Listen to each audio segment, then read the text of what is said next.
Thank you. Mic on? Wow. I am so honored to be here. Thank you so much for being here. First of all, before I start, I want to acknowledge every single person here. Firstly, because this is a kind of subject that very specific people would get interested in. Why? Because it is going against the current norm, and the norm has been widely accepted by 7.5 billion people around the world, and it takes courage to acknowledge that, maybe I'm doing something wrong. Maybe there's an alternative when everybody else around you blindly accepts it. So I really want to give a huge round of applause for you guys for being here. Please give a round of applause for yourself. Now, a few expectations. For the next 90 minutes, we're going to have a lot of fun. Okay, that's a guarantee. And also, the next 90 minutes will probably be the most important 90 minutes of your life.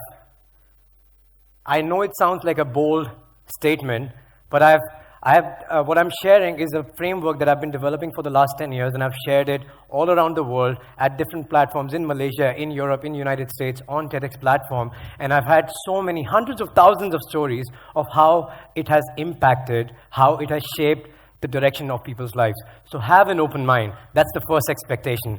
Is that fair? Second is that this is not going to be a quiet stage to audience speech. You have to participate. So, and I know this is very hard. First, because it's going to be in English. Bear with me.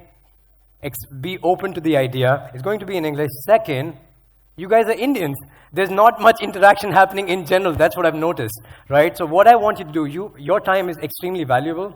You have taken 90 minutes of your life to be here, okay? You either can stay, chill, relax, or give in 100%. I invite you to give in 100%. Because it's your time, I value it, I want you to value it. Is that a fair expectation? Yes? Can we have a louder yes for your time? Yes. All right. Last, there's still a bunch of people outside. Before we start, we want to bring every single person inside the room. So here's what we're going to do. Do you know what FOMO is? Great participation, guys. Way to go. Do you know what FOMO is? No? FOMO is fear of missing out. What that means is that when there is something exciting happening somewhere nearby you, and then suddenly you're not a part of it, you have a massive fear of missing out. So everybody who's around, who's still chatting, chilling outside, we want to create a massive FOMO for them. So here's what we're going to do. We will make the loudest noise that you probably made in your entire life. Okay, we're going to cheer the loudest, and at the same time, keep the doors a bit open. Okay, we'll make the loudest cheer, and here's what we're cheering for. Firstly, your commitment to be here. Secondly, you are cheering for the person to your left and the person to your right. The louder you cheer, the more value these people are going to go back and take back in their life. Okay, so put in all your energy. All right, are you guys ready? You prepared? So we will do on 3, okay? 3, 2, 1, go, and that's when you cheer. You guys ready? Okay, ready? 3, 2, 1, go. That was amazing, but was short. Anyway, thank you guys. Thank you for participating. Now, before I start, I want to do a quick exercise with you guys. You guys ready? Are your hands cold, just like mine? All right. So, put your hands in front of you, both of them. Fingers open, thumbs up. In the back. All right. Now, do this with your fingers. You got it? Put your palms together. Fingers crossed, palms together. Now, on 3, put your thumbs down. You can put it like this, you can like this, okay? On 3. 1, 2, 3. Hold it down. Hold it like that, okay? Now, there has been a lot of research that says that if you have your right thumb on your left thumb, studies show that you're more intelligent than the rest of the people.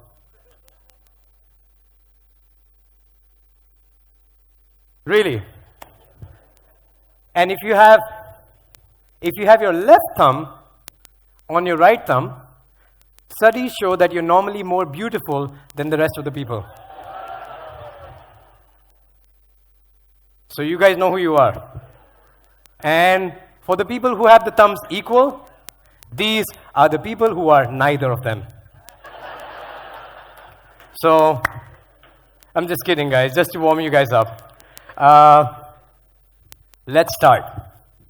This is a subject which I'm deeply passionate about. Prem already mentioned. When he asked me and he said, hey, would you like to address an Indian audience of about 1,000 people about the role of modern education? I lived in India and I left, and there were certain experiences that I had that completely changed my life.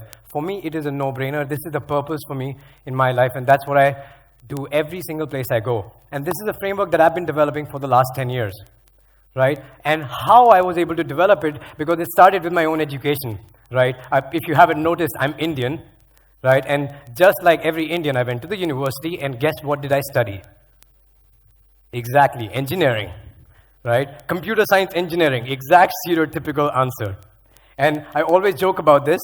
In India, you only have 3 options. You can either become a doctor, an engineer, or a family disappointment. And I decided I'm going to do engineering. I was not that bad at it. I got through like IIT Extended Merit List. I got through one of the best universities in India. My whole family was so proud.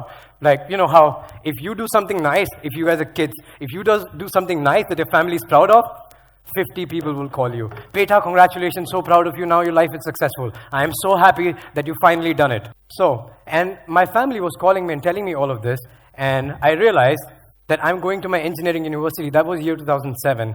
And that was the first time I got my tool for success. My first brand new Dell Inspiron laptop. This is the exact model I had. And that was a game changer. I played so many games on it. I had a time of my life with that computer. But as I was getting ready for my university, I had my brand new laptop, my newfound freedom. I was going to a different city. I was having a time of my life. And I realized I go to my university, there's so many new people to look forward to, new campus, and all of those things. I was super excited. But that excitement didn't last very long. Fast forward a year, I couldn't even wake up in the morning. I hated my university. I would do anything except going to my classroom. There was a blood donation camp in my university where you get attendance. If you donate blood, you will get full day attendance. That was the largest turnout in my university. Like most people showed up in the university to donate blood. People would rather give blood than to enter their classes. That's how bad it was, right? And I couldn't grasp the concept. Like, I was so excited for it. I thought I was set for success. And then I see my classroom, everybody's focused on memorizing everything and blurting it out at the end of the year. Everybody saw an engineering degree as a means to an end, as a light at the end of a 4-year-long tunnel, which is a successful job as an engineer. And that didn't gel with me. I started feeling super bad about myself. I started having shame, having guilt that I've failed my parents. I've lost my edge. I am not set for success. And I still wanted a job. So I did what any other student would do. I wanted to build my CV. I started getting experiences. I started joining student clubs here and there in my university so that I can have something to show on my CV. Then I found out about this organization called ISEC. How many of you are familiar with ISEC? Raise your hands. If you guys are still students and are about to enter university, take a picture of that slide. This thing will change your life. ISEC is the world's largest youth-run organization that aims to develop youth leadership. I joined ISEC and it hit home for me. I was doing the things that I love for the first time. I was with the people that I love, and I was growing and learning so much in my life for the first time. These are a few pictures. I was doing leadership trainings, understanding human behavior, understanding talent management, and I was helping underprivileged kids help through a project to discover what they're passionate about in life. And then I had a team of 12 different people right there. 4 of them are family disappointments. And what I realized that I started noticing, because I started meeting so many different people from so many different backgrounds, art students, economic students, engineers, doctors, from all walks of education. And somehow, they all felt that the education has failed them in some way. They all felt the same way as I felt when I went to my university. And that was the first time in my life I felt that I'm not alone. That was the time when I felt, okay, my guilt is going away. This is something bigger. There's nothing wrong with me, but there is something wrong with the system, and got me really curious. Do you guys understand the Google algorithm? How many of you know Google? Great. I'm in the right room. If you Google, university makes me right now, you can try it with your phone right now. You know the top 4 automatic answers that Google suggests that are searched by millions upon millions of people? Anxious, depressed, feel like a failure, stupid. Think about that for a second. Millions of people around the world are searching that. And I asked why. Google, right, this tech giant that happens to hire a lot of engineers, 15% of the staff doesn't have a professional college degree. And you wonder why. The best company in the world doesn't recognize college degree. Why is that? That's because our education system is outdated. And it was built in the 1900s. It was built for a different era. It was built when we were in the industrial age. Today, we are in the information age. So, I started questioning what is happening. So just to give you a bit of perspective, our education system was built in the 1900s. It was built when we had the industrial age, right? Industrial age, factories all over the world, and that was the world we lived in. And what is the purpose of education? The purpose of education is for us to prepare ourselves, to empower us, and have a successful and meaningful life in the world that we live in today, right? That's what education does, and that's the purpose of education. In the industrial age, we built the education system for us to have a successful and meaningful life in the industrial world. And how did we make the education system? We made it an exact replica of the industrial system. I'll give you an analogy. You gather a lot of raw material in one place, and it is worked by workers. In schools, there are teachers. The raw material is considered all equal except their date of manufacturing. Those are your children. The raw material moves from one place to the next place to the next place at assigned times. These are your classes. And the ringing of the bell announces the change in time. And all of that happens at a central factory which we call a school. So I realized that I was a raw material in a 100-year-old education factory. And it's so outdated, it made sense when we were living in the industrial age, right? Because anything that you would study, you can go into a university, study something for 4 years, get out in the world, for 30 years the information wouldn't change as much and you can create a successful and meaningful life. But today, we live in the information age. Things change so fast that something that you study in the beginning of the university is obsolete by the time you graduate. Right? That's the kind of world we live in, and education doesn't support that. And that's the thing, that's why we need to address this issue now. Peter Diamandis, one of the greatest thinkers of our times, he said that between 2016 and 2022, there'll be as many technological changes as many between 1900s and 2000. That is more than 2,000% growth. And it's just the beginning of the exponential curve. This is something for you to think about. If you are about to get into a job, if you're a professional, think about that. In the next 5 years, your job might be obsolete. Or in the next 5 years, many of the jobs that exist today didn't exist 5 years ago. These are the jobs that didn't exist 5 years ago. How can you study for the jobs that don't even exist right now, that will come in the next 5 years? That's why we need a different system. Is this making sense? How many of you are students in school? Raise your hands. And how many of you are parents? How many of you are both? Okay. And how many of you are business owners? Raise your hands. Okay, so the system that I'm about to share now is going to make sense to all of you, because we're talking about the principles of lifelong learning, and we'll go deep into that. You guys ready? You guys need to be more ready. Okay, a little bit more next time. How many of you know this guy called Kevin Systrom? Raise your hand. The two people who I spoke to before. And 3, 4 before. Okay, so Kevin is an American, and he was a marketing agent. He worked in a marketing agency. And he got curious about programming and learning how to code and program. With no education background, he would come back home, take out his computer, and start learning how to program. He got so good at programming that he built an app. He called that app Bourbon. And he changed the app a little bit and made some few iterations. And after a few iterations, he called that app Instagram. At the age of 28, younger than me, He sold that app for $1 billion to Facebook. Mark Zuckerberg, a college dropout. Think about that for a second, right? We don't live in the age of standardization. The standardized education model is outdated. We live in the age of customization, and everybody can teach themselves, right? No two people in the world are the same. Do you guys agree? No two people are the same, right? Imagine, how many of you have siblings, brothers or sisters? Raise your hands, right? Did your parents ever look at you and said, ye kaun se wala hai? No, right? Never. Nobody confuses that. We are all unique and different. I had an uncle. He's still there. I hope after I tell you this. So my uncle looks like Amir Khan.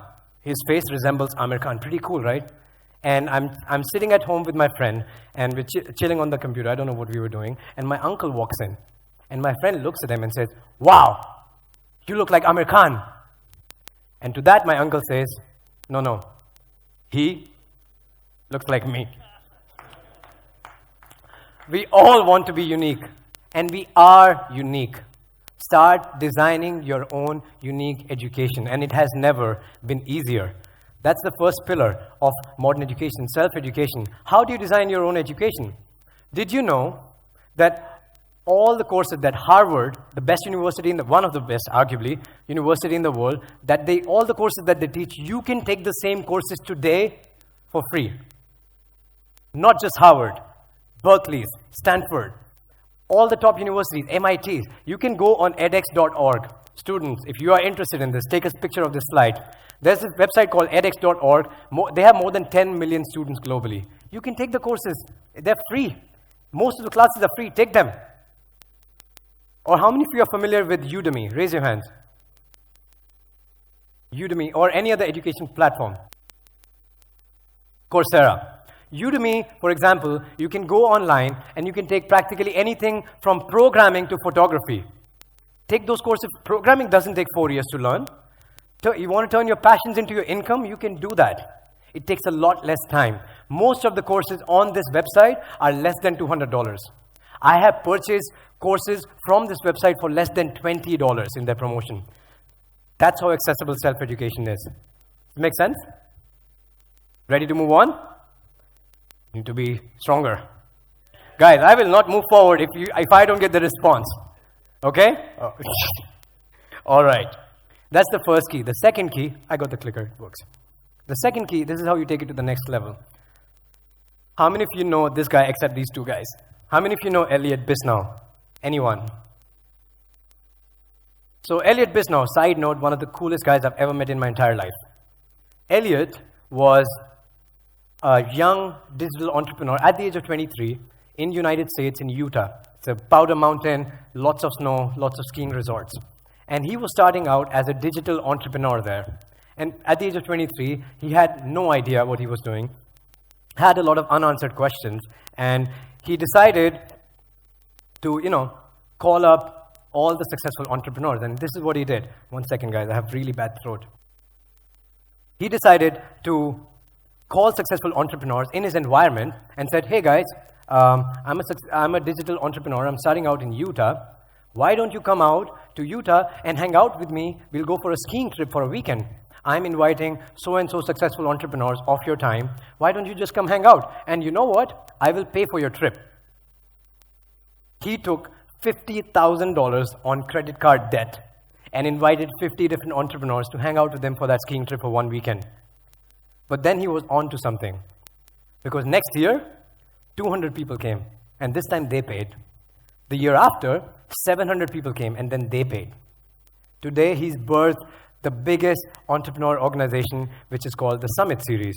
People like Richard Branson go and speak at that event, Jeff Bezos. And you know what he was doing? He was bringing together people who had similar lifestyle, similar pain points, similar desires, similar aspirations in life, and he was bringing them together. And that is the second key. Find your tribe.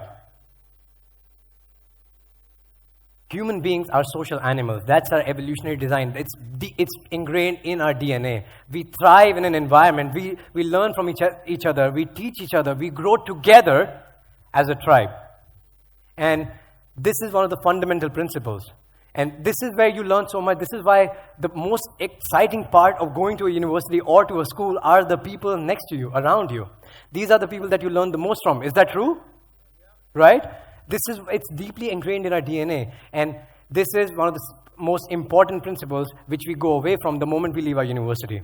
Our tribe is anyway not as qualified to help us grow and create a successful life in the world when we are in our university, because we are hanging out with a bunch of 18 to like 22 years old, right? And after that, we don't have any tribe. And it has never been easier to find our tribes. If you're a programmer today, you can go on topcoder.com. This is a website. They have turned programming into a massive online multiplayer game. Programmers go, yes, they make money, but they compete each other, they teach each other, they are always sharing latest practices together as a tribe. And with the technologies and platforms that we have available today, it has never been easier. There's a tribe for literally everything. From the nastiest thing that you can think of in your head to the most productive thing that you have an interest in, there is a tribe online. Click, please. This is a tribe that I joined yesterday. A bunch of us here in this room have also joined this tribe. It's for people who are interested in longevity principle of intermittent fasting. So this is the Facebook group. You can actually join this group if you're interested. It starts, I think, this week. For people who are interested in intermittent fasting and taking care of their body and seeing their results in the beginning and the end. 30 days program. There's a tribe for literally everything. It's super important to find your tribe. And when you find your tribe, interesting things happen. So, October 26, 2018, about a month ago, 6 weeks ago, we got together about 80 people from 12 different nationalities in Goa, and we decided that we will go deep into the subject of personal transformation, right? And what we did, we had some of the best teachers in the personal transformation field come and teach us. This is Christina Lakiani. How many of you know Mind Valley? Okay, a few of you.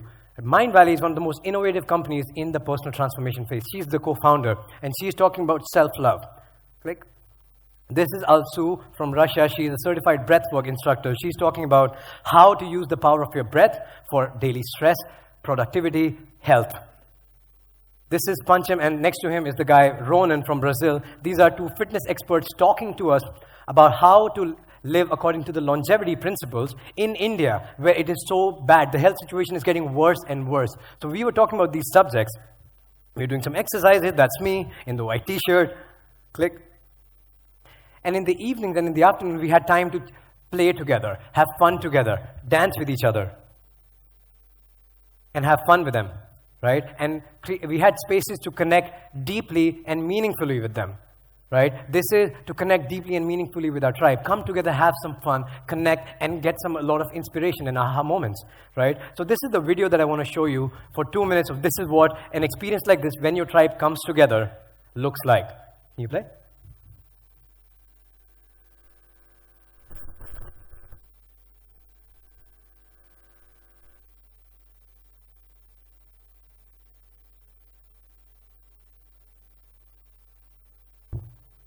Pretend that did not happen.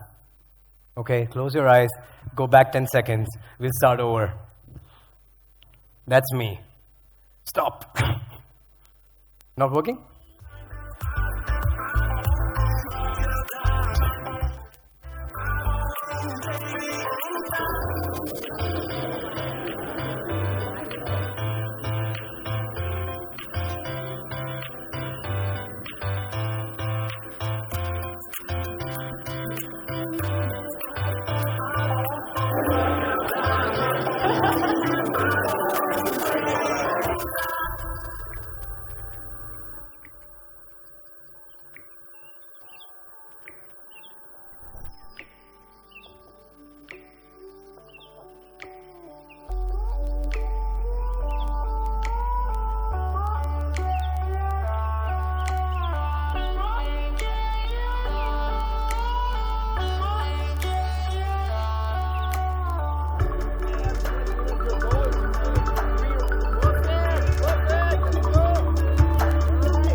So that's a 2-minute clip of Life plugin where the personal transformation enthusiast, that's the tribe, comes together for 3 days and decide to go deep into personal transformation. Now, what if something like that was a part of your education, was a part of your university? Would that be exciting? Right? Would that be interesting? Now, the reason why these things are powerful is because these are the things that I call deep immersions. Deep immersions are extremely powerful. These are experiences where you experience a lot of inspiration, joy, connection, emotions in a very, very short period of time. Have you guys been to any amusement park? Like Disneyland, right? Have you noticed by the end of the event, by the end of the day, there are kids crying? There are some kids that you have to drag them out, and parents, and the kid is like, no, and you have to literally drag them out. That happens because they've experienced such a powerful roller coaster of emotion that they don't want to leave. That's what deep immersions are. Deep immersions are when you come together with your tribe for a really short period of time, have a lot of aha moments, get a lot of inspiration, stir some emotions, have a lot of fun, and create a lot of lasting memories. That's what they do. Events like this, these are your summits, your conferences, your TEDx. All of these are deep, immersive experiences where the tribe comes together. This is a tribe of people seemingly interested in changing the way they educate themselves, for their kids, and for everybody that they care about. You guys come together to explore this subject, to go deep. That's a deep, immersive experience. It happens for a very short period of time. And what happens after? Every time, I came back from this conference, right? I came back with and I was hosting the conference. It was my conference. And I still came back, and I came back with a list of 3 books and 2 online courses that I realized, I want to study them because I get that inspiration, right? Like I gave you some notes, check out this organization, check out this website. I got inspiration to study in my own time. And what do? I go back home and I add those things back to my self-education. And that becomes your wheel of modern education. This is the thing. It is never ending. Wherever you start, you can find the people that you associate yourself the most with, join them, and they will lead you to a deep immersive experience. Or you can join a self-education course, an online course, or a physical course, and there you will get inspiration. You'll meet the people who are like you, and with them you get to experience certain experiences which are deeply immersive experiences, right? You can start anywhere, and that is a cycle that you can drive, and it's never ending. And here's the thing. The smartest people in the world, the outliers, the game changers, the moonshot takers, they never quit their education. They simply escape the outdated education system. Thank you. I'm glad it resonates with you. Because right now our system is completely the opposite, right? How could university end after 4 years? How could learning end after 4 years? I mean, how could learning ever end? It's absolutely bizarre concept to me, right? Einstein suggests that when you stop learning, you start dying. It is not just an inspirational quote, by the way. Physical applications. When you stop using your brain starts to decay faster. You'll physically start dying. It has a physiological application to it. It has a psychological application to it. Learning can never end. As human beings, we cannot stop it. And the greatest people in the world, they never stop doing it. Right? These are your Mark Zuckerbergs, your Elon Musk, your Richard Bransons, your Mark Twains, your Einsteins. Right? We quote them, we idolize them, we want to be like them, and then we walk back into our old classrooms. That's the problem. Funnily enough, Einstein is also the one who said this. The only thing that interferes with my learning is my education. And it's about time we change that. The reason why you guys are here is to address that. That needs to change. So this is a template. I will share with you how can you apply this template on your life today. Starting in the next 10 minutes, you will have a basic framework for your own education for the year 2019. You guys excited? Yeah. All right. This is my template. You can start anywhere. I will just give you an example of what I did this year. What was my university like in 2018? Bear with me. Can you guys see the text? on the slides. These are the things that I studied this entire year. I studied lots of books on biohacking and fitness because this is the latest thing that I got interested in. Why? I grew up in India. I had no concept of health and fitness or nutrition. We guys are doing really, really bad things with our health and fitness, with our nutrition. This is something that I got so interested in and has massively transformed my health. So I spent like lots of money, lots of books, lots of podcasts to study these things, to understand how can I apply these things in my own life. Boost learning capacity because I'm a learning freak. I love this thing. Learn French. I am about 30% fluent in French according to Duolingo. 4 years ago, that item, in 2014, that item was learn Spanish. Then what happened? I fell in love with a French woman, right? I'm marrying her very soon, right? So I decided I will just, yes! I decided that I will learn French. I can change the curriculum because it's in my control. Does that make sense? Right, human behavior, public speaking, I do this for a living. Event management, also I do it for a living. Tribal dynamics and real-world communities. These are the things I'm deeply passionate about, and this is what I studied in 2018. What's my tribe? These are my people. Digital nomads, education entrepreneurs, personal transformation enthusiasts. These are the people I meet around the world, wherever I go. These are the people I always want to connect with. That's why I said yes to Prem without thinking about it. That's why I'm here, because you guys are interested in that. I will exclusively meet with these kind of people. I can change that maybe in 2 to 3 years if my interest changes. But right now, this is my tribe in 2018. These are my deep immersions. Life Plugin Summit, AFES, Mind Valley University, Business Freedom Academy, Burning Man, all of these events. These are the places where I meet with my tribe and have deep immersive experiences. Make sense? And that's the model that you can apply in your own life right now. If you think about what are the things, regardless if you're a parent, if you're a business owner, if you're a student, if you're about to get into the university, or thinking about if I want to get into my university, these are the things you should always have some things to write for. And if you don't, it is something for you to think about. Because if you don't follow this, if you are out of educating yourself, you're going in the opposite direction. It's kind of like you've given up on everything, right? So these are the 3 pillars of modern education. And this is the thing that we need to address. This is the cause of the biggest pain point around the world. The student suicide has gone through the roof over the last 3 decades. It is not going away. People think that they are wrong. People don't think they have guilt. They have shame that, oh, they've failed their family, they've failed everything, they cannot lead a good life because we try to plug them in an outdated system and try to keep on fixing them to it. And the people who feel that resistance and who are not as fortunate as Prem or myself, we are lucky. You guys are lucky to be hearing these things, to be open to these concepts. Most people are not. And this is what it is causing it. Right? We keep on beating this dead horse, saying education is outdated, education is outdated, education is outdated. Yes, we've been talking about it for the last 15 years, if you don't know.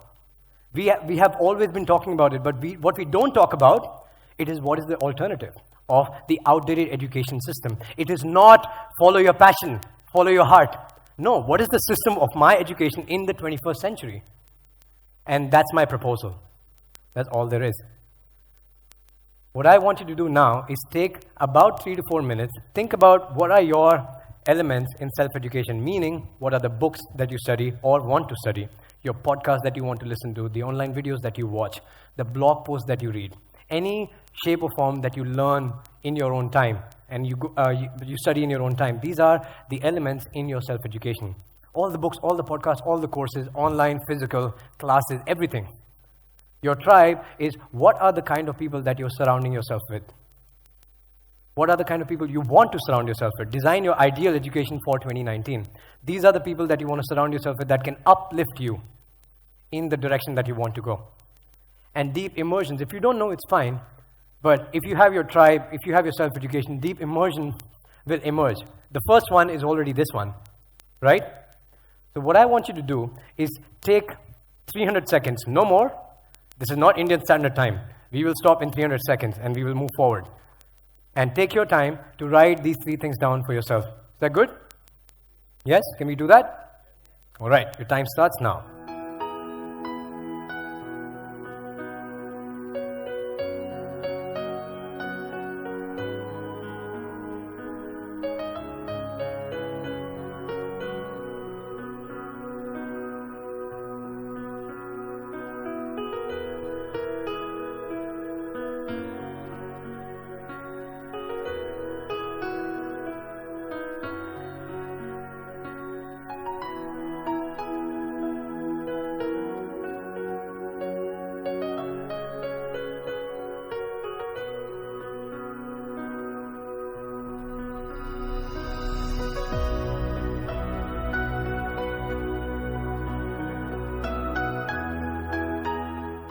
you hear me?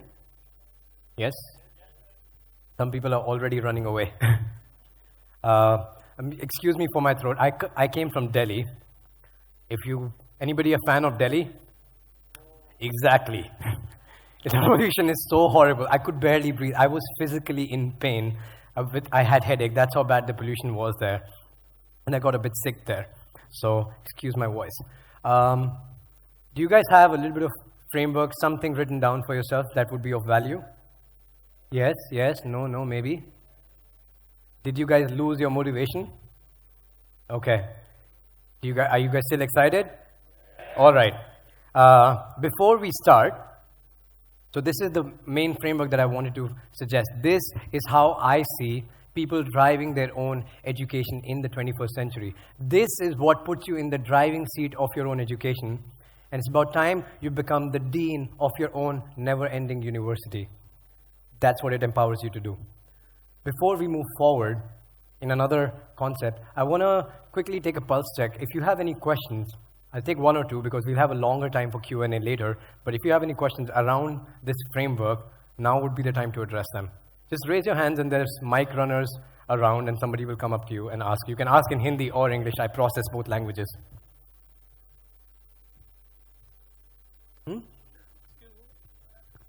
Hello. Or if you, yeah, good idea. If you can also share what you've written that you think might add value to other people, because I gave you my example, but if you have another example which is more concrete that you would like to share with other people, would be very useful. Hi, very nice to see your model. Just would like to say how this impact to the education provider or as a parent, how this model will have impact. It's personally it's right, but how it will change to the education. Okay, so I am in the business of education as well. So what I do right now, what I project is we are trying to change something that has been widely accepted by, I think 5 billion people, not 7.5, but 5 billion people for over 100 years, right? So making the whole system change would not work. What we need to do is complement the education system. So what that means for an individual is that find the best universities. The best universities are already including these kind of models in them. They already have high quality, deep immersive experiences. They've already expanded the tribe from having all the people of the same age to having all the people of the same interest. That's already a step forward. So if you are in the business of education, Life Plugin is an education business, right? I am 29 years old. There's a person in the tribe who's 45 years old. There's a person in the tribe who's 21 years old. It doesn't matter what your age is. What matters is what you are interested in studying and what kind of life do you want to create. So that would be the first step. Tribe is the central premise of everything. And if you think about this framework, right? These are the fundamentals of education. They have never changed. Even from the time of Gurukul, they have always been the same, right? There's thing that you have to study in your own time, and there's a bunch of people that you study with, and then there's your deep immersive experiences. In your schools, you also have them. In your universities, you also have them. It's just not serving us in the way that it should, right? So what we need to do is tweak them according to the world that we live in today. So not just having teachers from our schools to teach them. Like if I run a school, I would not, if I have to teach physics, I would not get a local physics teacher and put all the effort of teaching physics by him. I can just get in touch with Naseem Haramain, one of the best physicists in the world. He can have an online videos teaching, and there could be a physics teacher who can facilitate the conversation. You get access to the best teachers in the world right now on a click of a button. How would you use them, right? The teachers should become facilitators, right? In that process, the teachers also learn. It's fulfilling for the teachers and the students, and you provide the best and the most updated knowledge to everyone at the same time. So these are the things I would think about. Okay? Thank you. Okay. Excuse me. When you started the 300 seconds thing, that I think so 40% of students over here were confused. They were stuck at the self-education part. Where do we start? How do they get that kick-start of what to do? Most of them, I think so, if they raise their hands, they were like blank as to, okay, what do I want to self-educate myself with? Because reading, I think so, per se, is almost lost. within Okay. the young generation that we have today. Okay. So they were stuck at the self-education part. They Okay. couldn't move ahead to the tribe and then go down to deep immersions. Okay. So how do they kickstart the self-education part? How many of you had the same issue what she's saying? Okay, just to get a sense. Okay. Here's what you do. Self-education. First thing is you need to pay attention to your interests. It doesn't have to be, do I want to be an engineer or a doctor or a lawyer? It has to be, what am I interested in? Do I want to start a business? This social project interests me. Look what Prem did. He was 19 years old in school, right? I'm interested in entrepreneurship. How many of you would like to start your own business? I'm talking to only the people who raise their hands, right? If you want to start your business, what are the things that you need to study? How to start a business. Do you want to start an online business or do you want to start a physical business?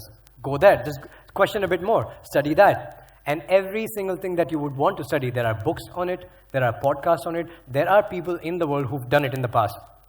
If you don't know, I'm telling you. There are people in the world who've done everything, regardless of what kind of business you want to start, there are people who've done it, right? And these are just things you want to build professionally, right? And there are things that you want to build that make your life more fulfilling and enriching, right? It could be learning a musical instrument, learning a new language. All the things are good for your brain. All these things make up a human being. You are not just someone who will just go through their entire life just trying to make money, and then end of life you're done. You're trying to live a life, right? So you're trying to think, how can I be fitter? How can I feel more confident? How can I have a better communication style? Every single thing, there are courses. If you're interested in those things, those are the things you start with. And something interesting happens when you start anywhere, be it entrepreneurship, mindset, health, fitness, relationships, which is a big topic in India. Having like the difference between masculinity and femininity, how to differentiate and live in harmony, not ignore. These are all the things.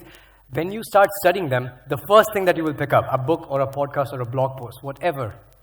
The moment you do that, it will start pointing you in directions. You study this, you must be interested in this one as well. It will, in the book itself, it will tell you, I'm interested in this also.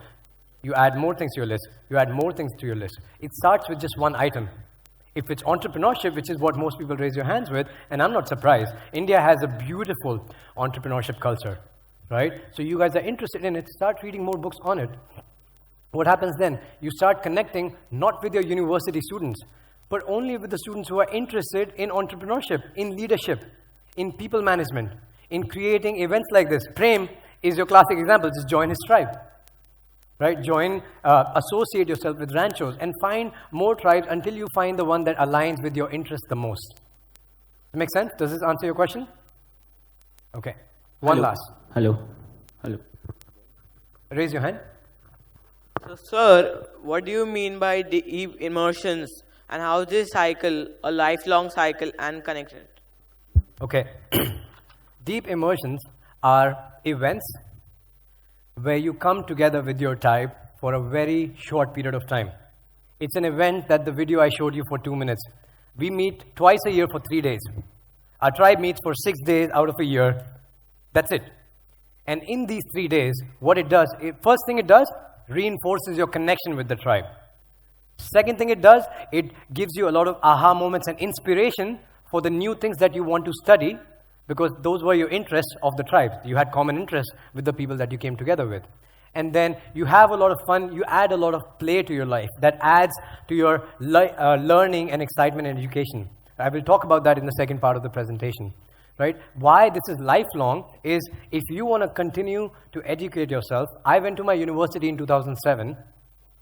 I stopped paying attention to my university in 2008. And I joined not because I was a reckless student, and I wouldn't blame myself even if I was, because that's how painful the education experience was. But I joined this organization called ISEC, right? That was in 2008. From that time, I've attended, I told you, about 60 conferences in the last 10 years. Every single time I join a conference, it teaches me something new. And I showed you the video. Imagine how much fun it is. Why would you ever want your learning to end if it is that much fun and fulfilling? We are social animals and we always have this desire to learn and grow. This is one of the basic human needs, growth.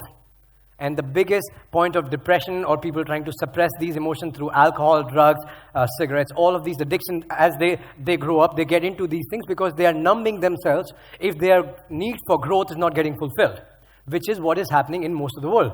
It comes out in the form of insecurity, in depression, in anger, in India a lot, and then you numb your emotions by depressants, which are, I can debate if they're good or bad, but you use that because this is our fundamental need to always grow. Do you guys agree? Is there anyone who wants to stop growing in their life? Raise your hand now.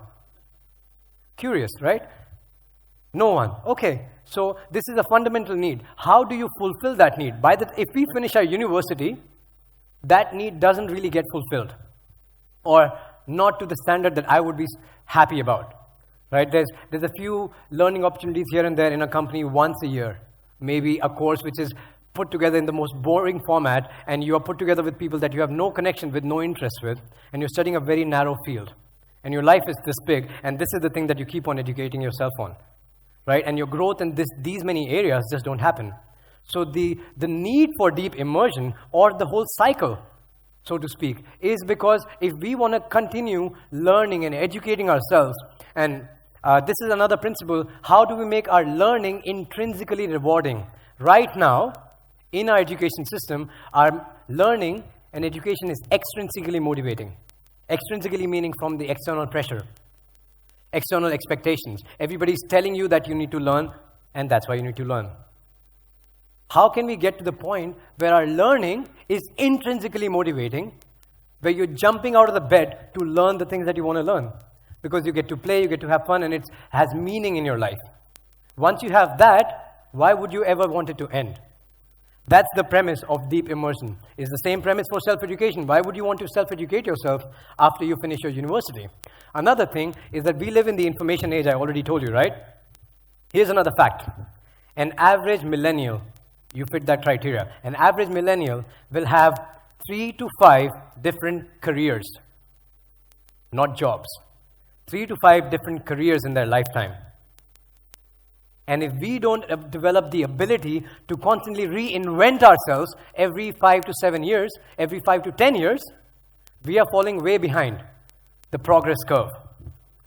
And the only way we can have that is by developing this love for learning. Learning becomes the most important skill one can learn in their lifetime. And it can only happen if you love it, if it's fulfilling, if it's intrinsically rewarding.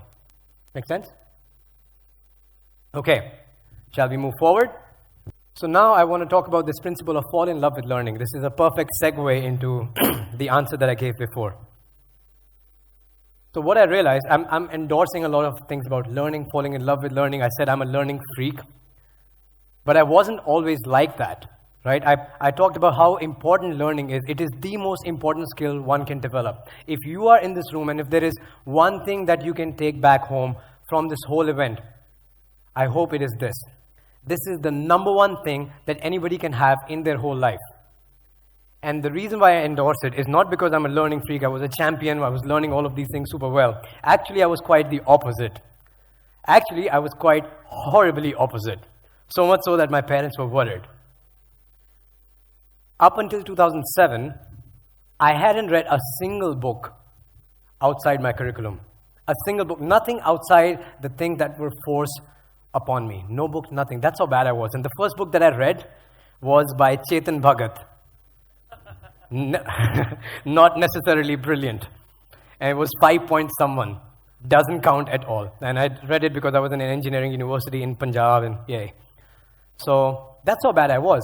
And then I mentioned before that I joined ISEC, this student organization. It was the first time I was enjoying my education experience. It was the first time I really wanted to learn more, grow more, and contribute more to that organization. What I realized is that, I need to read a few more books. Because people told me, my tribe were reading a few books. So I said, okay, I'll take those things in my self-education. I was unconsciously implementing the same framework that I shared today. So I started reading some books, but I was horribly slow at it. Really, really bad at it. I would read 3 or 4 pages of a book and I would feel sleepy. How many of you have had that? Yes! I'm not alone. You are not either. It takes practice. Not as much. First thing, you need to have that interest. But this is what was happening to me. But over over the next few years, I realized that, this is something really interesting to me. This is helping me grow in the organization. I started noticing how much I've grown in the organization and in the organization of ISEC. And I realized this is something really important. No matter how painful learning is to me, I still need to learn more. I still need to invest more because it adds to my growth, adds to my success. Then what I started doing, I started saying, okay, I need to hack these principles. I started studying everything. Okay, learning is painful. No matter what I do, I need to make it the duration shorter. How can I how can I manage my willpower? How can I optimize my morning routines? How can I use the Pomodoro principle? Do you guys know what Pomodoro principle is? I'll explain you later, or you can Google it. It's very powerful. Or the 80-20 principle. Or how can I learn faster? How can I read faster? I took a course that increased my reading capacity by 86%. I could read twice as many books, and that course was $15. It's called Becoming a Super Learner. I'm going to put it in the slide so you can take a picture. But these are the things I started teaching myself so I can hack my learning, right? By 2014, and I said, this is something I want to invest my life into. It wasn't still super optimized, super fluid, but I started getting even more better. This year, the video that I showed you at the conference, a really close friend of mine, we met together. Our paths kind of separated about 4 years ago, and he and I were really, really close friends back then. So he met again, my tribe, came together for the conference, and he told me, Gautam, I am so surprised by the amount of books that you've read, by the amount of knowledge that you've gathered. And I had stopped paying attention to this fact up until like recently. Maybe a year ago, I became conscious about this. And I realized that no matter what hack I use, no matter what tool I use, I had developed this love for learning. And every single time I have to learn something new, it becomes like a game. And it's always exciting. I'm always excited to learn new things. And that's the principle I want to talk about. This year, through these conversations with my friends, and while I was preparing for presentations like this, I realized it almost gets me emotional. For someone who couldn't even read a book up until 10 years ago, this year, I calculated for this presentation. I think I've read more than 32 books in this year, 32 complete and some half here and there. I've taken 4 full online courses. I've attended 5 deep immersive experiences around the world. That means traveling for about 2.5 months off this year. I got engaged. I quit my job. I started my own business. I went full time into that. And there's still 2 weeks left. And I don't say it to brag about this. I am proud of it, but more than proud, I'm more grateful for it. Because I felt that there is no way I can do this in my life. And I mean it. You can talk to my parents, they would happily tell you. They say, something good happened to you, we don't know what it is. Really, I'm so grateful because it's the principle that I unconsciously stumbled upon, and then I started thinking about it consciously because my friends were asking about it. And I was curious. And here's the thing, guys. We teach what we want to learn the most. Do you guys agree? And this is what I needed to learn the most, and that's what I want to share with you. Love for learning. And when we think about love for learning, right? Who are the fastest learners in the world? Raise your hands if you know this. Unanimously, kids. Why?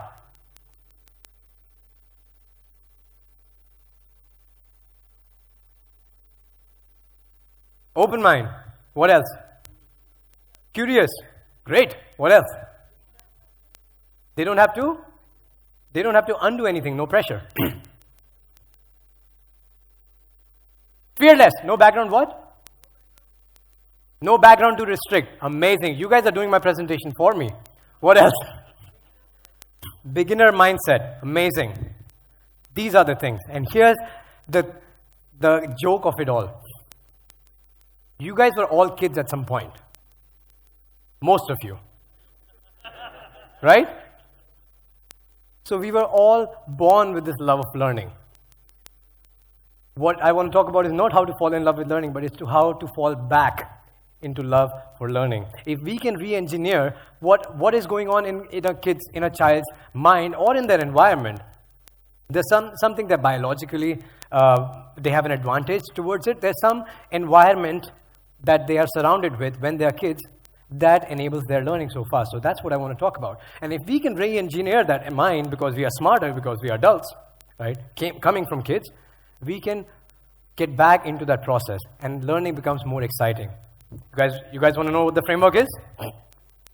No? Okay. Thank you, guys. Oh, fuck. Okay, guys, you need to have a bit more participation. Are you guys okay with that? Yes? Okay.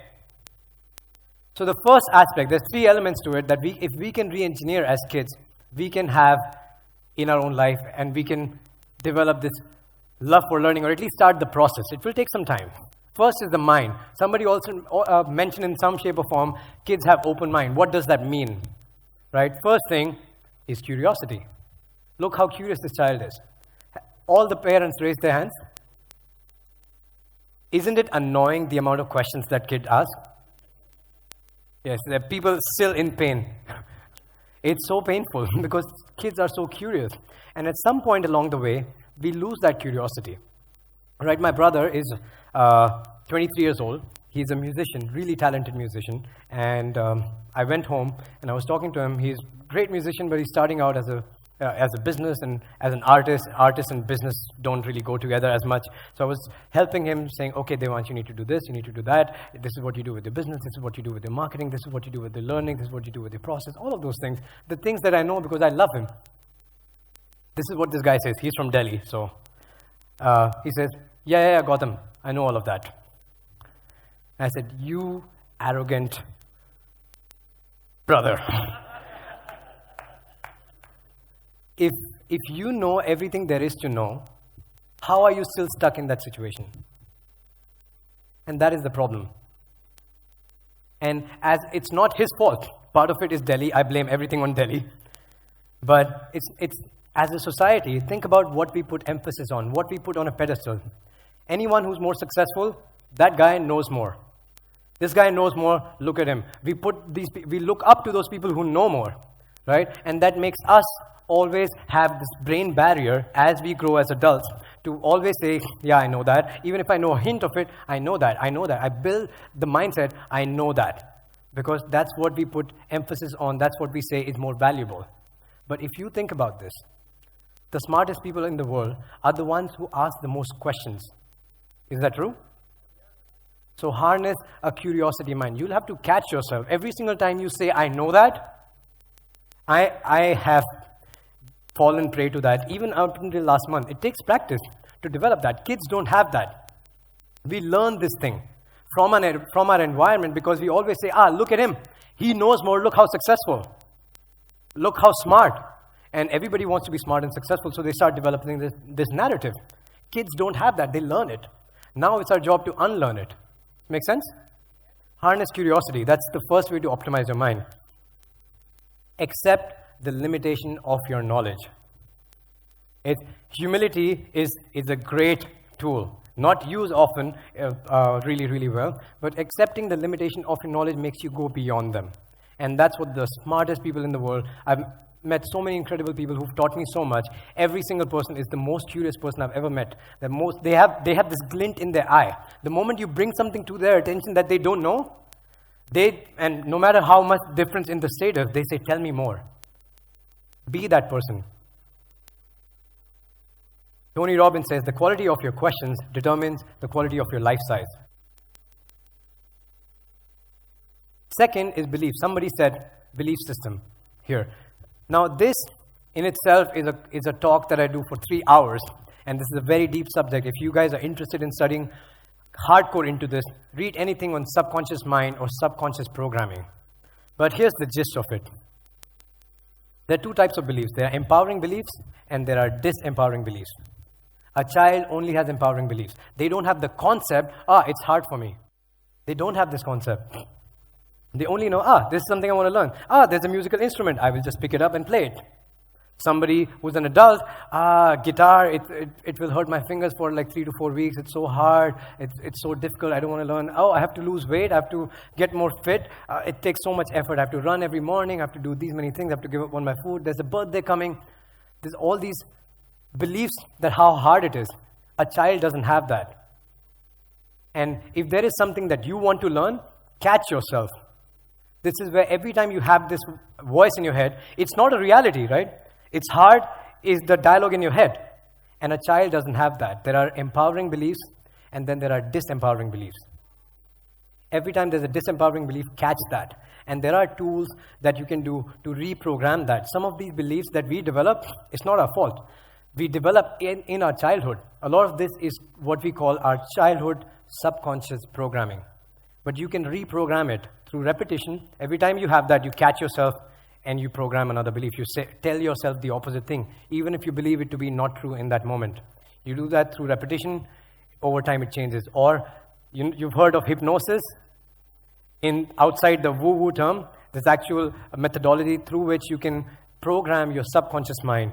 There's different types of meditation. There are different types of subconscious programming tools that you can use to reprogram your disempowering beliefs. This is what children don't have. Every time you have that, just catch it. That's the first thing you can do. Every time you say, I can't do that, where is it coming from? Why do I believe that? That's the second thing. And the third is memory. Now, memory is a curious thing. We live in a world where we say things like this. Why would I want to learn the capital of every single country? I can do that with Google, right? Why would I need to use my memory to do any calculation? My phone can do that. The thing is, in our generation, our phones are getting smarter and people not so much, right? This is the problem. If you stop using your mind, it starts getting useless. The more you train your memory, think about this, it's good for your physical health, because if you train your memory, you are a lot likely to not have Alzheimer's when you get old. Your memory will stay sharp. If you want to get creative, the most creative minds are the most biggest memory practitioners in the world. Always, almost exclusively. Train your memory. This is extremely important. And the world that we live in today, a lot of our consciousness has been outsourced to the cloud, outsourced to our smartphones. That is good. Use it as a tool. But if you stop using your mind, it starts to become useless. Does that make sense? And kids, here's why kids have this advantage. Biologically, kids are between the age of 0 to up until 10, 7 to 10. They are absorbing 100% of the information because biologically they are designed to. It is necessary for their survival. Don't put your hand in the fire. Don't drink water from the sink. Don't cross the road. These things, if they miss once, they're dead. It is critical for their survival. So it's evolutionarily programmed in a child's brain. That's why they're absorbing 100% of the information. Unfortunately, when they're absorbing 100% of the information, that's where sometimes they also absorb the disempowering beliefs about something. And that stay with them for the rest of their lives until you catch them. Make sense? So train your memory. How can you do that? I already mentioned, take a picture of this. You will thank me later for this. So I took this course, Becoming a Super Learner, and absolutely transformative. Every single person who is interested in learning, studying anything faster, better, and more fun way, that's the program to take. So Becoming a Super Learner is about, I think, $20 on Udemy. I think it's V2. Super Brain Quest is by Mind Valley, and it's with Jim Quick, one of the greatest memory practitioners of all time. He trains Hollywood celebrities, people like Barack Obama, Elon Musk kids, all of those people. So that's a program by him. And if you want to start something free, start with Quick Learning. Quick Learning is also a podcast. You can listen to like 15 to 20 minutes recording in your podcast now by Jim Quick. It's absolutely free. And Becoming a Superhuman podcast, absolutely phenomenal content. This will change your life. Start investing in it. Even if you don't want to invest money in it, start with the free part. Get interested. See how it transforms your life. See how it makes your learning even more fun. And you will realize we've been learning in our schools and our universities all wrong all along the way. 20 years of my life, 22 years of my life, I wasted learning the wrong way. So these are the 3 tools through which you can optimize your mind. And you can re-engineer it as a child does. Make sense? Ready for part 2? Play. Every single child loves to play. It's almost impossible to stop them from playing, right? And this is the aspect that and this is why they learn so fast, right? The moment a child thought between, that's the guitar, I want to learn it, to the point he picks up the guitar and starts playing it, is literally 3 to 4 seconds. The moment they decide they want to learn something, they immediately go into what? Actions. Immediate action.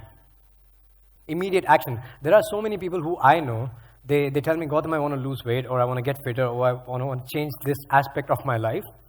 And I would tell them, hey, this is so cool. You can do this. It's so easy. You can start with this process for the next 30 days. And they will say, yeah, I already know that, but yeah, I'm unable to do it. It's just, it's not personal knowledge, it's personal growth. If you don't apply it, it becomes useless. Make sense? Taking immediate action is something we lose along the way because we develop these inhibitions. We develop this disempowering belief. So even though we consciously understand this is how we can learn something new, there's a lot of negative beliefs in our head that stop us from taking action. Every single time you learn something new, make it a point to immediately go into action. Even if it is hard. In the beginning, it will be because you're changing a programming that has been there in your life for 20 years, 30 years, 40 years. It cannot change in a day. Can change in a month. Cannot change in a day. But you have to be conscious about this fact. Here's another one. Fun and celebration. We undervalue the aspect of fun and celebration. It is so powerful. Fun and celebration. Think about it this way. When a child, again, parents, raise your hands. When a child says their first words, Mama, Papa, Mummy, Dadi, all of those things, what do their parents do? Oh my God, so amazing! Arey mera bachcha, yes! So much celebration. In school, a child does 2 multiplied by 2 equals 4 and the teacher is doing bhangra, right? Wow, congratulations, so good, so good. Their environment is always supporting their learning, right? There's always inspiring milestones. A child knows that every time they learn something new, there will be some sort of celebration. When they grow a bit older, parents try cheap tricks. If you do this beta in board exams, you will get this phone. You guys have that? I had that. And I didn't succeed. But they always do it. But as we grow older, we stop having that because our environment changes. But if you can re-engineer that, it makes wonders in your life. So here's a principle. Here's a principle. Remember to celebrate your milestones. Create inspiring milestones for yourself. I mentioned that I want to learn French, right? Has anyone tried learning a different language except English or Hindi? So in French, this is what happens. I joined Alliance Française, and then they say, okay, you want to learn French? This is what you do. Take French level 1, French level 2, French level 3, French level 4, all the way to French level 10. Talk about killing the excitement. No inspiring milestones to celebrate, test after test after test. How about if my milestones were, say something cutely romantic to my girlfriend in French, right? Or have a conversation with the taxi driver in French, or order a meal in French, listen to a song in French, understand newspaper headlines in French, have a conversation in French, right? A proper conversation, watch a movie in French. These are the milestones that I can celebrate. Same with guitar learning. Rather than having learn all these chords, master all of these chords, how about play a simple song? The moment I am able to play that first song, immediately I celebrate that milestone, right? And it's important to celebrate it, reward yourself.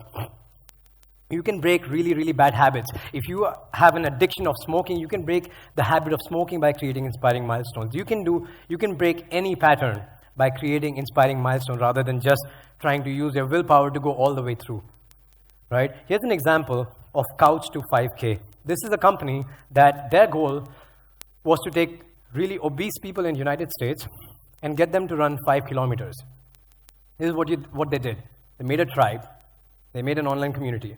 And they said, okay guys, this is what you need to do. Week 1, all you have to do, get off the couch, walk for 20 minutes.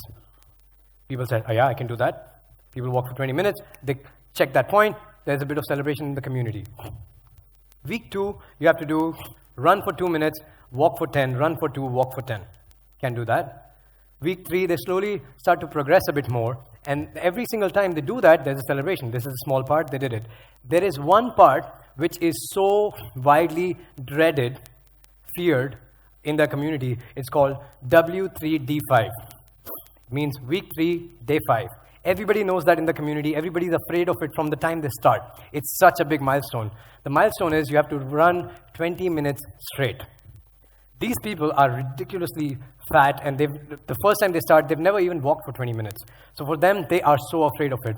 But by the time they get to week 3, day 5, they are already trained by mini milestones and achieving them. By the time they pass that, there's a massive celebration. There are Facebook posts, people share it with super pride. They have only completed like 2.5 to 3 kilometers by that time, but they're so proud of it. And that keeps them going. And then there's a bigger milestone of running 5K and celebrating and crossing that finishing line. Creating inspiring milestones can work wonders, and it makes learning fun. Everybody enjoyed going through that dreadful process, rather than just getting up, running on the treadmill, getting up, running on the treadmill, and trying to treat yourself with some meals. Make sense? Am I going too fast?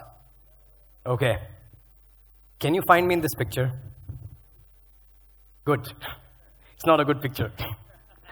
But that actually shows, there's in the corner, the guy who looks the craziest. That's the picture that was taken at AFES in Bali, November, so a month ago. That's the 5th deep immersion that I was part of. The last aspect is the tribe. And I cannot express this more strongly. Every time, like since I was a kid, every time I would go out, my mom would call me and she would say the exact same thing she says up till this day. Beta, kiske saath ja rahe ho? Phone number de do. That's all they care about. My family, and they never get the answer. My family has been, and all our families are trying to curate our tribe, curate our surrounding, curate our environment so that we don't get influenced badly, right? And you've heard it, right? You are the average of the 5 people that you surround yourself with.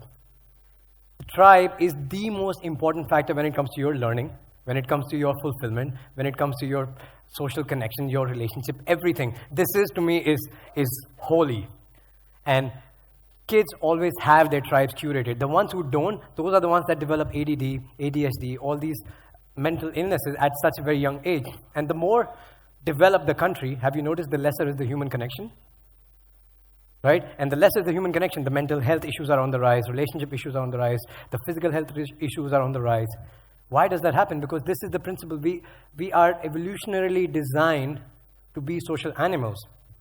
When we don't have this need met, it has drastic consequences for us. And as countries get developed, the human connection becomes smaller. In India, there's still really good family connections. If I have a problem, when I live in Malaysia, I can get on the phone and there'll be 50 people waiting at the airport ready to take the next flight. It won't happen with my American friends or European friends. Right? So human connection is extremely, extremely strong. And for kids, extremely strong for our learning. Because this is where we learn from each other. Why does this happen? Okay. Peer-to-peer learning. How many of you have been to a school? Okay, some illiterate people. So the people who have been to a school, have you noticed that the most learning doesn't happen from the teacher? Almost exclusively, you learn more from your peers through the conversation, through teaching each other, learning from each other. And we often underestimate this fact that peer-to-peer learning is extremely strong. This is why your tribe principle is important. If you have dumb people around you, that's the collective knowledge that you've surrounded yourself with.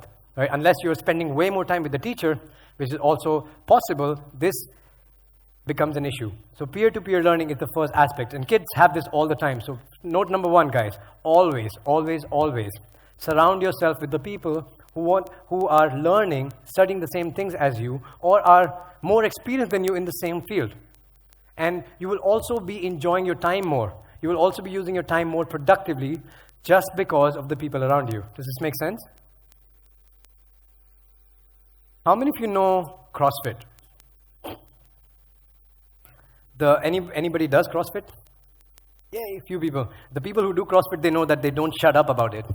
I'm a fanboy as well. It's a fitness program, and what they have nailed is the principle of tribes. What they do is they come together for the training program, and everybody trains together.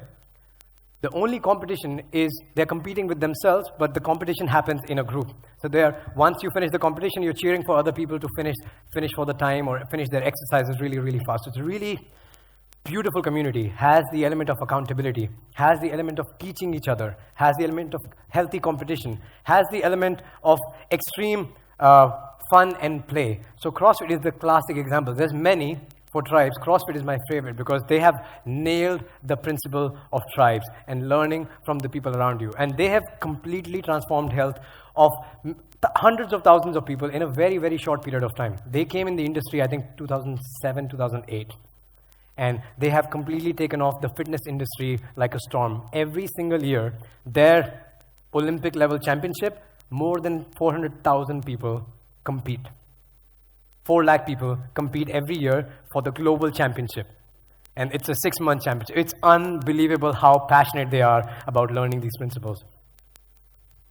What tribe gives you is accountability. When you have accountability, you know that when you have a goal in your head, or when you write it down, if you write your goal down, you are way more likely to achieve it. You know why that happens? Why? Subconscious. And immediately, one thing happens is you're more accountable because the goal is visible. You put it out there. When you get married, marriage is a social institution. The reason why you bring the whole village to see the marriage is because it's social accountability. I said that I'm going to be with this woman, I cannot be with the other one, unfortunately. Right? That's the commitment that you make when you get married. It's the accountability part. It's deeply ingrained with us. It keeps us on course. And when you are with a tribe that is interested in the things that you are interested in, if you come with me and if you are talking about health and fitness, and if you want to grow in health and fitness or in relationships or in your mindset, you tell me, these are the things that I would study, then immediately there's mutual accountability because we are both interested in it and I'm invested in your learning because this is the subject I'm interested in too. Make sense? So when you find your tribe, there is immediately more accountability. Mentors. This is the field. Prem mentioned again, right? I won't consider myself as a mentor.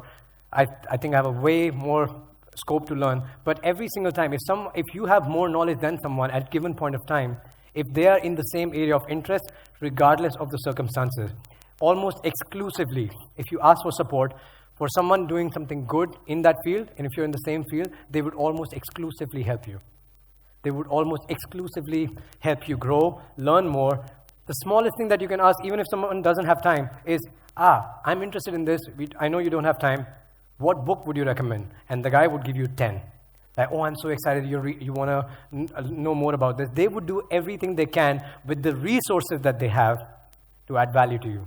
And your mentors, the best mentors come from your tribe. And the quality of your tribe will determine the quality of your mentors. Does that make sense? Teach. This is the last aspect. Something taught is something learned twice. Right? And within the tribe, we are always teaching. Kids, for example, if they learn a bad word, dear God, you can try to stop them. They will tell every single friend of theirs hey, this is the word that I learned, this is the word that I learned. Every single time within a tribe, this is the fundamental principle. Within a tribe, you're always teaching. And every time you're teaching, you're learning more. At an adult tribe, it's the same principle. The people are always teaching and growing together. This is the principle that forms the peer-to-peer learning, because peer-to-peer teaching is also happening. And the quality of your tribe will determine all of these aspects. And these are the things, if we can re-engineer, we can create an environment where we have love for learning. And I just want to give the example of Life Plugin Summit. This is the business that I do, right? And my business is my ultimate hack to enhance my own learning, because I do this summit twice a year, right? And I teach many principles on health, fitness, relationships. If I am not the proof of it, of the things that I'm talking about, I'm a fake. That is clear accountability with the world that I'm speaking to. If I'm hanging out with the tribe, I'm having fun with them, I'm playing with them. All these principles, they make me excited about the things that I want to learn, right? All of these, this is my ultimate hack to create massive learning in the field of personal transformation, which is what I do for a living. So this is what I want to close with. These are the 3 principles. Before I finish, I spoke with Prem. If anybody was interested in the video that we played and would like to experience that event, I must warn you first, it's not for everyone. And you have to be really open-minded. It's completely in English. And we talk about every single aspect of personal transformation, from mindset to relationships in the 21st century to even taboo subjects like drugs and all of the other things, so that people are educated well. So if you are open to the idea, there's something I would like to offer you up until end of Tuesday. If you want to take a picture of this, you can. That's the promo code on the website. So I don't want to spend too much time on it, but if you want to take a picture of it, You have time for the next 48 hours, you'll get, I don't know, 1,500 rupees discount on the ticket price. You have 3, 1. Okay. So these are the 3 principles for love for learning. Optimize the mind, play a lot, and curate your tribe. That's how crucial these 3 principles are. And when you have that in your life, the learning becomes so much fun, intrinsically rewarding. From extrinsic motivation, you are jumping out of your bed to learn these things.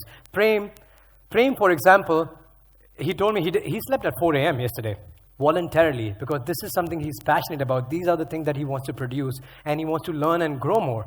You jump out of your bed every single day to learn more and grow more, and things become intrinsically rewarding. So these are the principles that I would highly encourage you guys to think about. The last thing before I close is that if you got any value in the last 90 minutes, any one thing that clicked with you, even if it's a joke, right? Anything that clicked with you even once, I encourage you to pay it forward. Because all of us are extremely privileged. By the fact we are sitting in this room, we are present in this room, we are automatically in the top 1% of the world. That's how privileged we guys are. So if you got any value that you can share forward in the world, if you learned a smallest thing that you think can influence somebody else in a positive way, pay it forward. But here's the catch. Paying it forward doesn't mean, because often a lot of times this happens. You talk about something, and you learn something, you go to a conference, immediately you go back home and you start preaching that thing. You start telling this to everyone because it's exciting. And you learn something, you had this inspiration, and you want to give it to the whole world. Right? There's one person laughing already, so I know there's one person super passionate about this.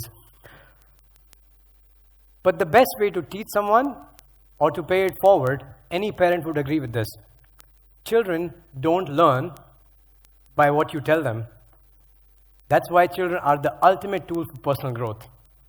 You have to be the best version for them to learn. You have to be the example for other people to learn. When you become the example, people come to you to ask, what changed?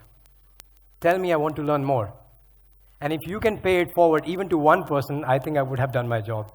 Guys, thank you so much for being here. It's an honor. I hope I added some value. Thank you so much.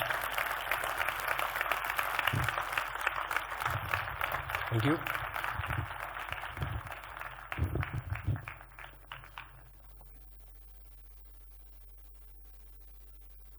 Hello. Amazing insights and concepts. Oh my God. By a show of hands, how many have had paradigm shifts or realizing eye-opening something, eye-opening realizations or paradigm shifts? By a raise of hands. Most of us. And now that you're aligned with his self-education theories and concepts, implementing them is a must. So if you have questions regarding them, we are having one more question answer session with him. And this is the best opportunity to get clarified with any doubts, queries, concerns you have regarding what he talked about. So I will have him on stage to answer the questions. Yes, here in the corner. Thank you. I want to know the way you said last in tribe, that teachability. I'm here. Sorry. No, it's all fine. So how could one child, the way you said that children are more teachable, the way they know and they start sharing, oh yes, you see that I would have done this, I would have done this. Do you think that children would have certain changes by the ages? Means if they would be at the age of 8, 9, 10, would be growing and all like that? Please make me update in that. Thank you. Okay. Can you hear me? Okay. So this is for adult learning. This was more addressed to how to fall back in love with learning, because children are learning themselves the most already. For you to ensure that your children are learning the best things possible is a completely different question, and it's the best question to ask. For you to ensure that your children are learning the best things in the world, you need to be the best example in the world, not by speaking, but by being. Which means having the right conversations around with the kids. Which means if you want them to learn more, they should be seeing you reading a book every single morning. If you want to have them have healthy relationships with friends and their future partners, you need to have mutual respect with every single person they need to see that. Right? For children, it's a completely different thing. The concept that I shared towards the end is not for kids. The premise is that if we can re-engineer what kids already have, which is through which they can learn so fast, so effectively, we can do the same because we are all born with that ability. And there are certain aspects that we can re-engineer, like kids have the brain optimized for learning, some through biology, some through the environment that we as people who care about our kids create for them, right? So for adult learning, this is the framework. So I'm not sure how to translate the two. Well, okay.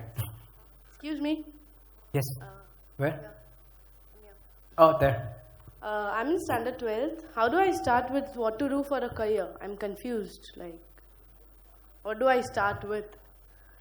Start with the thing that you're interested in right now. Is it business? Is it arts? Is it any particular skill that you want to develop? If you don't know, keep looking. But life is really long. But this question is quite daunting. Most people don't know what they want to do with their life. There was a video playing, right? The sunscreen video. It's fantastic video. I heard it in 2008. Blew my mind. Most people don't know what they want to do with their life. But if there are interests that spark your attention, spark your curiosity, go in that direction, and that will open your mind. You know how they say that you don't know the whole path to where you want to get to. So the question, here's a tip. If you ever have an interview, people ask you, what's your where do you see yourself 5 years from now, 10 years from now? There's grand vision of how I want to feel and what kind of impact I want to have with the people I care about. But all I know is the next few steps, and they unfold and they unfold. It's like driving a car in the middle of the night. You only see the next 20 meters. So follow your curiosity, and in a productive way. Asking the right questions. Most people are not even asking these questions. They are being told, these are the things that you need to study. These are the things you need to learn. Go beta, do engineering. Go beta, be a doctor. Right? So the fact that you're asking that question is already a step ahead of most people. Right? Follow your curiosity. And if you don't have one, keep asking. It's not the hardest question, what is the next thing I'm interested in? It becomes a lot smaller when you ask, is programming interesting to me? Is design interesting to me? Is having a business interesting to me? Or having an impact in my social society interesting to me? With whatever is interesting to me, what is the next thing I can do in my circle of influence? You know, in terms of if anything you want to create, you think about your circle of influence. Your circle of influence, right now my circle of influence is that big. When I started, it was one person. Right? So you always think, what can I do in my circle of influence? And as you focus on your circle of influence rather than the circle of concern, your circle of influence starts to expand. The circle of concern is, what do I want to do with my life? Am I going to succeed? Am I going to fail? No, what's in control right now? What am I curious about? And what can I do in this moment? So only you can, every single person is unique, so they can answer this question uniquely to themselves. Unfortunately, that's the only answer. Yes. Two questions actually. Did you complete your engineering? Is that okay? Real answer? True answer. Okay. So I did. Okay. And so when I joined my university, long story short, I joined my university, I got through IIT extended merit list. Also, my parents were super proud. I took a year off. I studied 18 hours a day, 365 days a year. My motivation was not right. I didn't want to do engineering. I just wanted to marry my girlfriend at the time.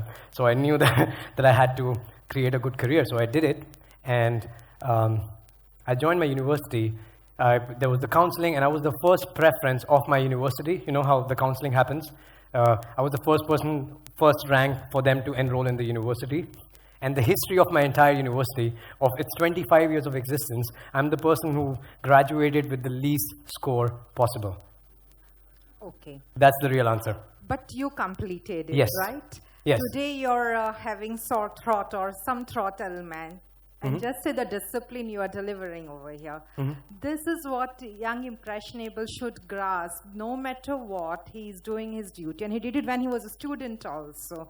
So after that, they can branch out. Exactly. Thank you. Thank you. And there's a that's the mother's hidden agenda. My mother would have done the same thing here.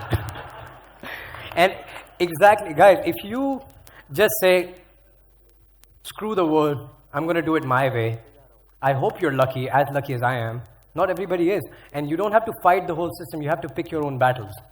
I still graduated because I still wasn't sure what path am I on, right? And there are certain existing systems. You have to make sure that you make the most of it, right? But you also have to make sure I unconsciously invested in the system that I just shared.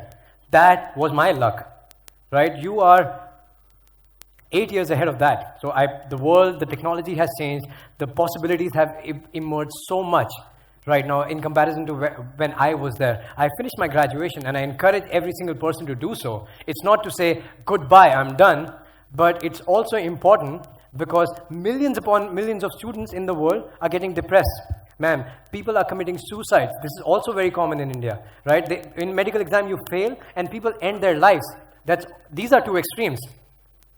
So it's important for you to understand that it's a very narrow way of measuring, standardized testing in an outdated system. And if you are in a good university, they are already ahead of the curve. They're not as backwards. If you're in a backwards university, you still have to pass by hook or crook. If the scores are the only things that matter, if that's the end goal, by hook or crook, get it, right? Whichever means possible, get it. If that's the intention. If the intention is learning, there are other principles involved. This is the only thing. My intention is to express first and foremost is that if someone is in the situation where they are thinking, oh my God, there is something wrong with me, I want to express that, no, you're not alone. This is the biggest thing missing in the world. And that's the reason there's a difference between guilt and shame. Guilt is, I did something wrong. And that's fine. It causes anger, resentment. Shame is when you think you are wrong. And that's when it's dangerous. That's when you feel, I've done something, there's something wrong with me, I cannot fix it. That causes depression, in extreme cases, suicides. So these are all extremes that I'm talking about. So what you suggested, yes, don't abandon everything and become like a passionate Dharmender and try to destroy everything, right? That I will stop everything today and I will start my own education tomorrow. This was the scary part when I finished my TEDx talk the first time, and it was inside a university, and people came up to me and said, we are quitting this university. I said, whoa, no, hold on, sorry. No, so you have to be a bit more mindful and have some thought put into it. Because the easiest thing for you to do in a university, you already have a tribe. You don't have to join straight away the Facebook groups. You already have one. You have a community. Curate the people inside that community. Have meaningful conversations around them, right? Prem might as well be inside a university and do the same job. What he is doing right now, I was doing it inside my university while being enrolled in an engineering university, being part of a social club. There are many opportunities that can complement for you to grow in your education journey. So that's my intention. Hi Gautam. Thank you very much for your first model. Myself is Shreyansh Dolakia. I'm currently reading a book called The 5 a.m. Revolution. And of course... Robin Sharma? No, Dan Luca. 5 a.m. what? Dan Luca. What's the name of the book? The 5 a.m. Revolution. Okay. It teaches you how to wake up, how to sleep and stuff. So of course after your first model, my first learning would be to start waking up at 5. I know what kind of tribe I want to join, but I'm confused with what can be my deep immersion in that case. Thank you. Okay.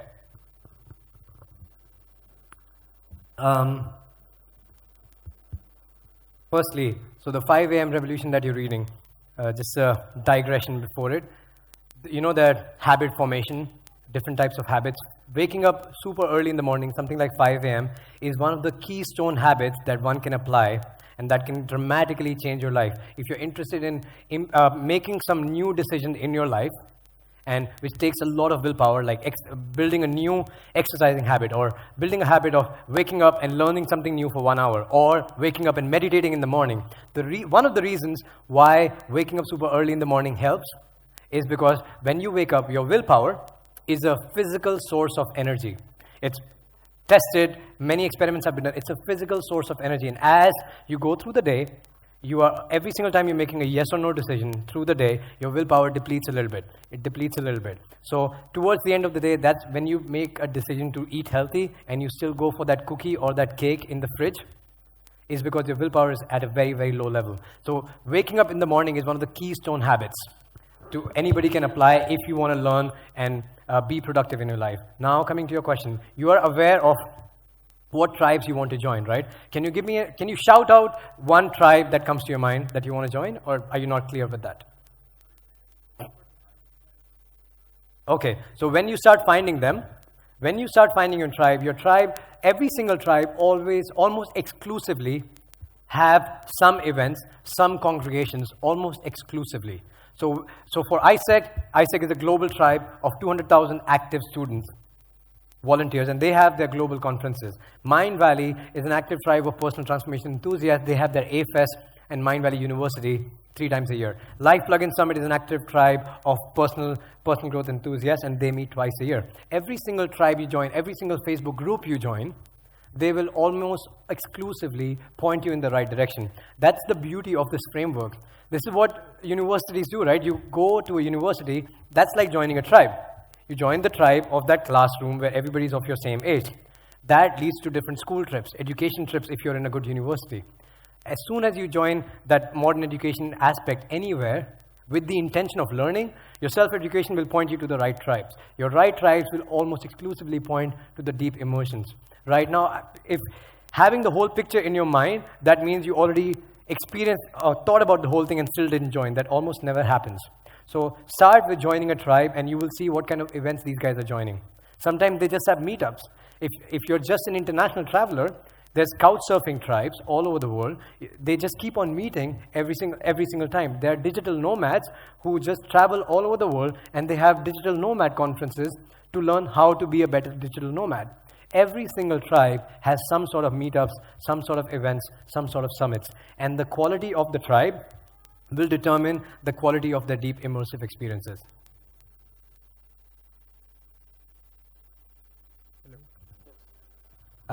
Mic runners will follow. Yeah. Sir, what is your life inspiration and how do you make sure that you implement the lifelong cycle of deep immersion, self-education and... Can you repeat again, please? Sorry, from the beginning. Who is your life inspiration? And secondly, how do you maintain and make sure that you implement the lifelong cycle of self-education, making of tribe and deep immersions? My inspiration, it's actually quite difficult to grasp. I have been extremely blessed to have hundreds of teachers in my life. So the top ones that come to my mind is Jeffrey Pearlman, who's the CMO of Zumba, the guy who took the company from $0 to $1 billion. And he's a freaking legend, and he taught me a lot in my life. Vishen Lakhiani, the founder of Mind Valley, is an inspiration to me. And I'm Elliot Bisnow, the founder of Summit Series. There's so many people Esther Perel.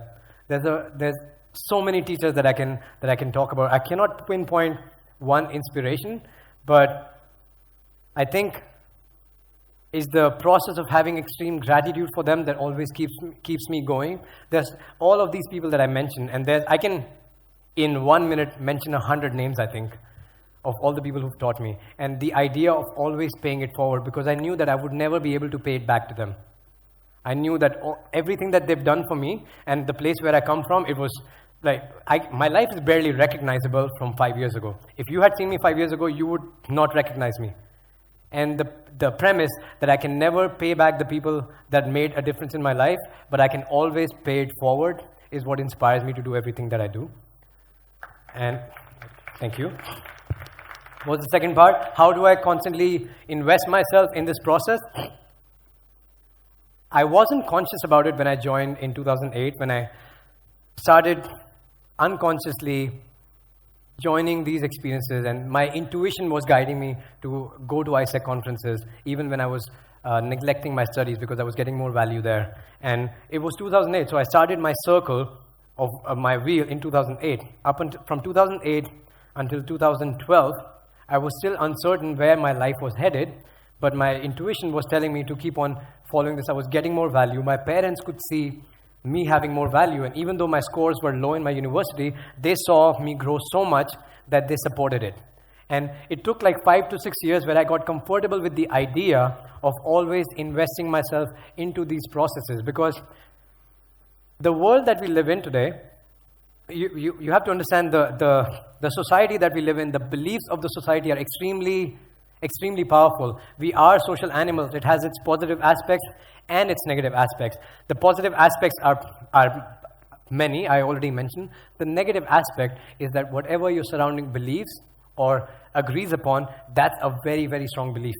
And breaking that cycle and experimenting with something like this is immediately you become a rebel or an outlaw or an outlier, right? So it takes a little bit of time. I think it took me about 6 years to get comfortable with this idea. It took me 8 years to get on stage and talk about this framework. So it wasn't a one-day journey or a one-year journey, and I was experimenting with it for a while, and I found my own comfortable spot, and everybody will have their own unique comfortable spot to find. And once you do, it almost becomes natural.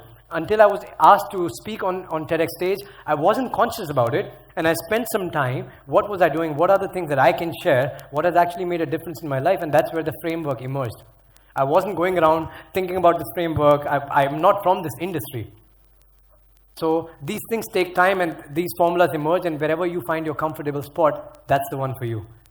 It just takes some time. There's no fixed period for it. Hey, as we grow, our number of tribes also grows in number. Some are good influence, some are bad influence. So my question is that how to remove, because we are committed to both of them and each and every tribe. So my question is that how do we remove bad tribes and from... Very good question. Thank you. What's your name? Ishan. Ishan. Very good question, Ishan. Here's the thing. We have to be respectful of that. And this is something, the world that we live in today, especially for the youngsters, every single person in the world wants to travel the world. Right now, we don't have a geographical anchor, right? And we are moving from places, if not in the world, but in the country, maybe for a job, maybe for a business, maybe we get married somewhere else, all of these things. And when I was in my school, I had my two best friends, and best intentions are at heart, and I realized that these are the people I want to spend my whole life with. I commit to this friendship, freaking amazing. And then I joined my university.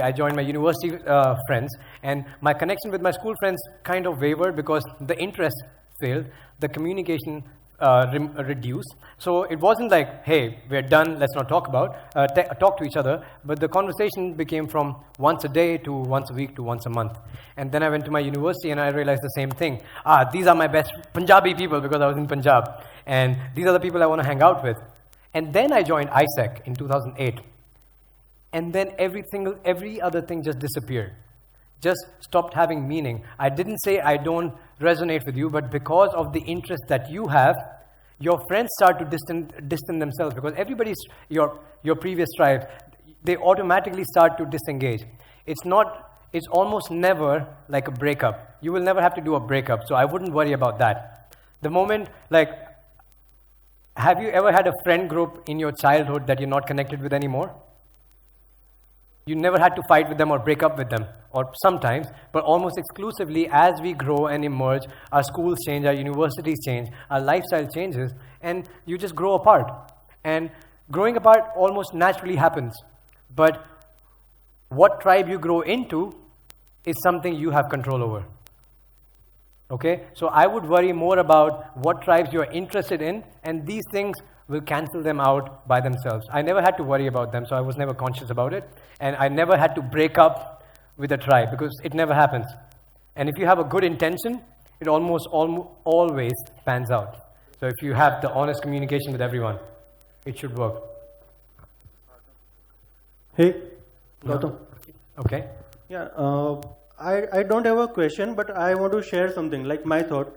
I like your education model, but I feel our current education model is so well marketed that even this education system, this education model should be marketed well.